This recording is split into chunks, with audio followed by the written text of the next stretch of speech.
Biografi singkat Abu Yusuf.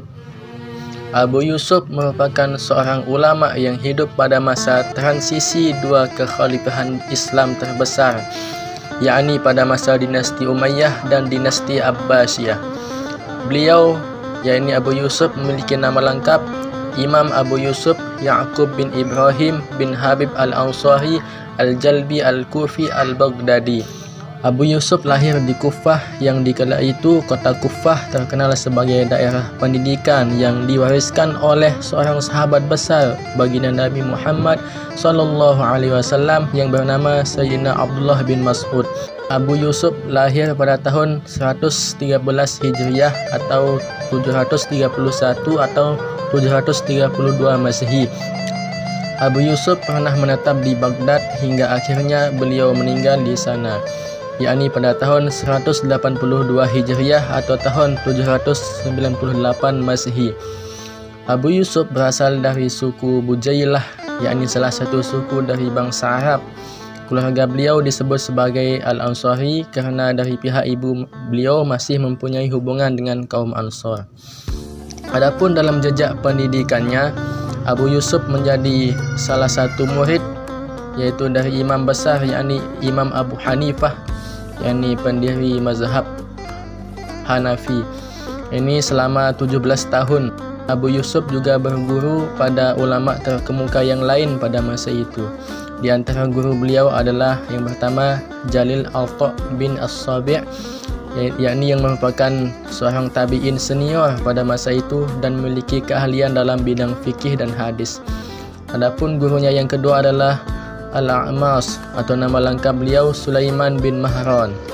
Adapun guru beliau yang ketiga adalah Hisham bin Urwah As-Sadi Al-Madani, yaitu beliau merupakan ulama ahli hadis yang terkenal pada masanya dan termasuk dalam tabaqat para tabi'in yang banyak melahirkan murid, terutama para ulama Hijaz seperti Al-Zuhri, Imam Malik dan lainnya. Adapun yang selanjutnya adalah Abu Ishaq As-Saibani. Selanjutnya adalah Imam Sufyan As-Sawri yang merupakan seorang imam yang ahli dalam bidang hadis, dan beliau juga merupakan salah satu dari mujtahid besar yang mempunyai pengikut dan pengaruh yang amat besar juga. Adapun yang selanjutnya adalah Muhammad ibnu Abdullah ibnu Abi Layla. Beliau dikenal sebagai seorang mujtahid yang berpegang kepada ar-ra'yu dan pernah menjabat sebagai qadi atau hakim di Kufah selama 33 tahun, yakni pada masa Bani Umayyah serta beberapa masa pada Bani Abbasiyah.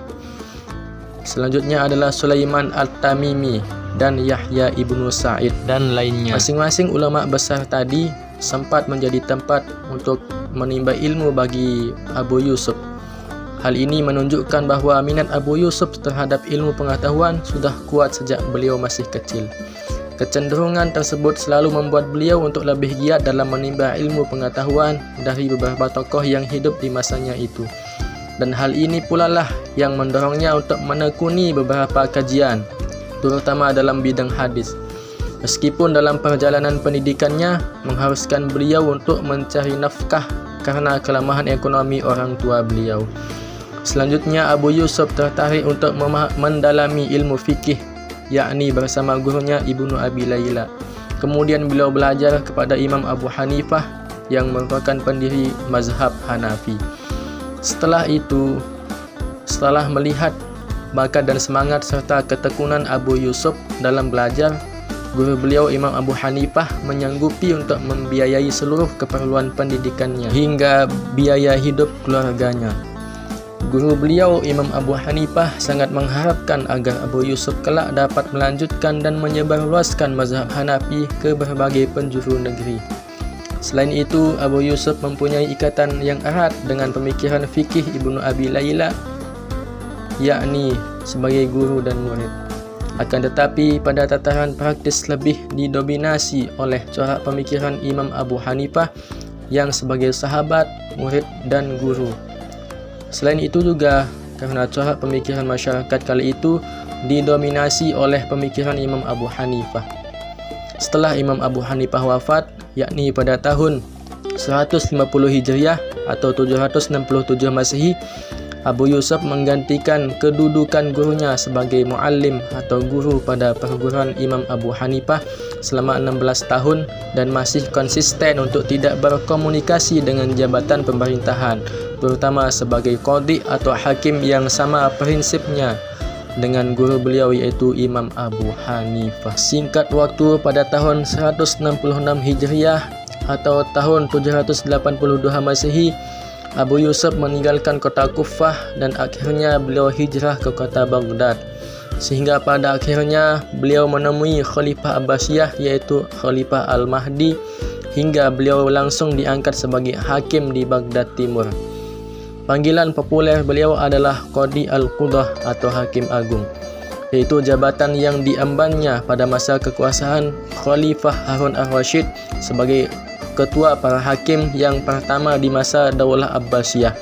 Jabatan ini belum pernah ada sejak masa Daulah Umayyah pada abad ke-7 sampai dengan kekuasaan Al-Mahdi di Daulah Abbasiyah pada abad ke-8.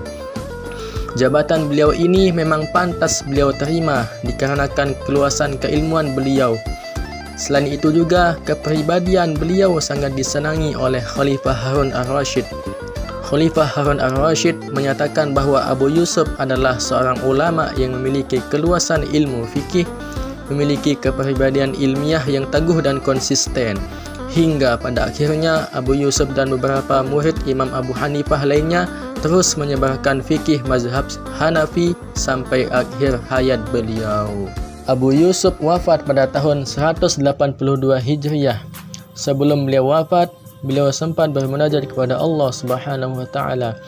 Adapun isi dari munajat beliau adalah, "Ya Allah, Engkau Maha tahu betapa hamba tidak pernah berbuat zalim dengan sengaja dalam memutuskan perkara antara dua orang hamba-Mu.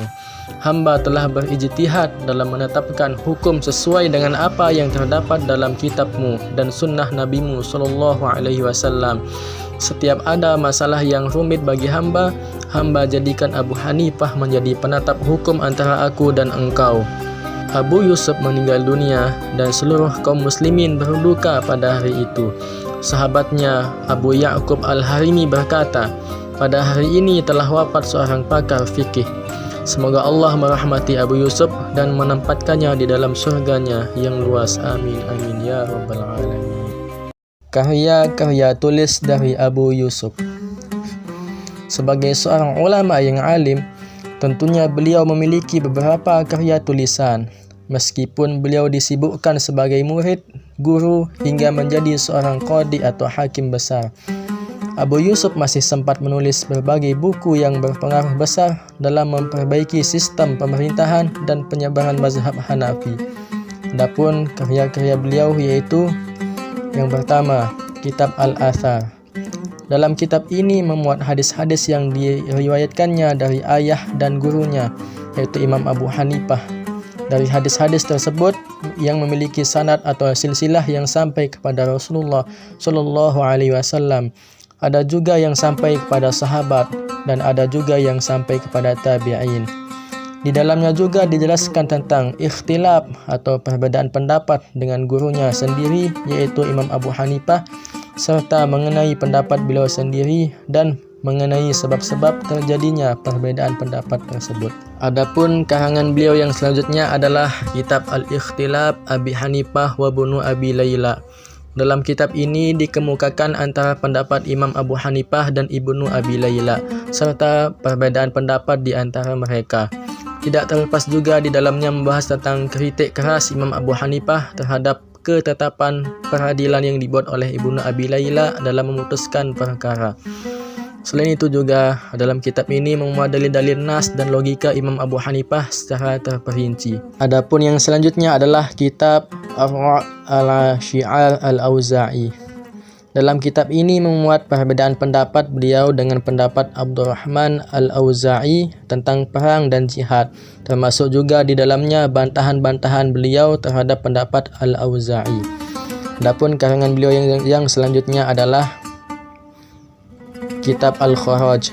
Karangan beliau ini merupakan karya yang paling populer di antara karya-karya beliau yang lainnya. Dalam kitab ini menjelaskan berbagai pemikiran beliau tentang fikih dalam berbagai aspek, seperti keuangan negara, pajak tanah, pemerintahan, dan musyawarah. Adapun karangan beliau yang selanjutnya adalah Kitab Al-Jawami'. Kitab Al-Jawami' ini merupakan kitab atau buku yang sengaja beliau tulis untuk Yahya bin Khalid. Di dalamnya membuat perbedaan atau perdebatan tentang ra'yu dan rasio. Selanjutnya adalah Kitab Adab Al-Qadi.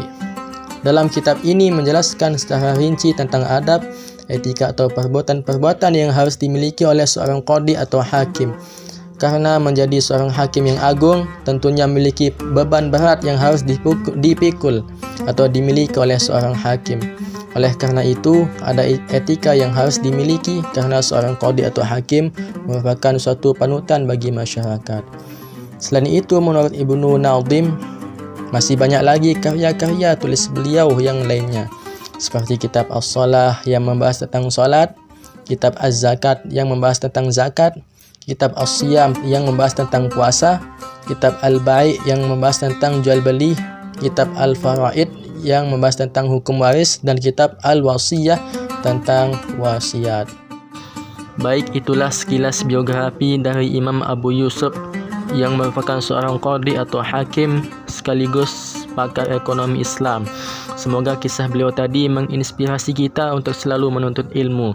Sebab Rasulullah SAW bersabda, "Man salaka tariqan yaltamisu fihi ilman, sahalallahu lahu bihi tariqan ilal jannah." Barang siapa yang menempuh jalan untuk menuntut ilmu, maka Allah akan memudahkan jalannya untuk jalan menuju surganya Allah Subhanahu wa taala.